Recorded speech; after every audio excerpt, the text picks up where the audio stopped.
Welcome, ladies and gentlemen, to this very brief video lesson. It's an overview of the progressive era. I'm going to talk about some causes, and then I'm going to talk about some effects. We're just going to briefly discuss some key vocab that we've got going on here.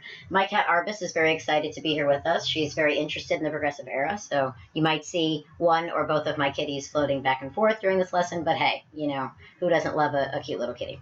All right, so first of all, you need to know the relative time period, right? So the time period we're looking at here, 1890s to 1920s. That is the time period of the progressive era. So it's very important that you have this for in order to have chronological understanding. Okay, this is coming on the heels of the Second Industrial Revolution, and it's going to carry us through World War I to right before World War II. Okay, so it's important that we understand the placement of this era within the larger understanding of American history, right? So let's talk about causes. So some two primary causes here that we need to understand: industrialization and urbanization. Okay, industrialization and urbanization. The ization means it's a process, so the process of the United States becoming a more industrialized country, and also the process of urbanization, which is people moving from the rural environment into the city environment, and also a lot of our immigration during this era also went right to the cities as opposed to going to the rural areas of the United States. So what gave rise to the progressive era? Well, those two things, but not just those two things, was the social and economic problems that grew out of those two things. Okay, so economic and social problems of industrialization and urbanization. Okay, that's what we're looking at, the economic and industrial problems that happen because of industrialization and urbanization, primary driving factor of the progressive era. But I do have some sub causes, if you will, that are also important, but they're this list is also a derivative from these two, right? So these are smaller parts of these two processes that occurred during this era, right? So we've got political corruption, massive problem. Now, coupled with political corruption, you have to remember our political machines, okay?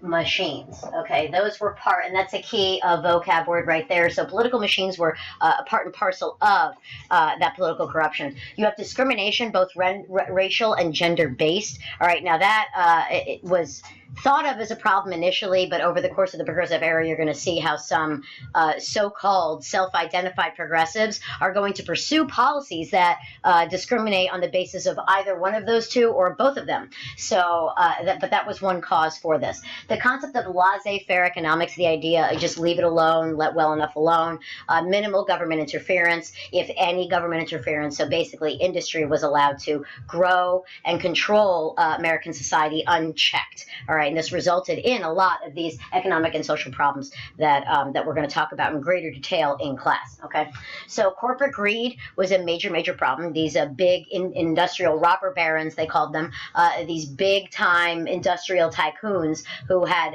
monopolies in their various industries, really took advantage of laissez-faire and were able to make obscene amounts of money on the backs of American workers. And this was a primary reason why people were very upset with this, the idea that these guys were reaping all the rewards, and the workers, people actually doing it, were reaping none of the benefits of industrialization. We have labor conditions, which factors into corporate greed, the idea there was no minimum work hours, or I'm sorry, no maximum work hours, no minimum wage, you don't have health care. There was also no minimum working age, so you'd have small children in single digits who were working in the factories, and as such, they were deprived of an education, so that's a problem. Also, environmentalism, the massive pollution that resulted from all of these factories caused significant issues, so environmentalism gets a start, really, in this era.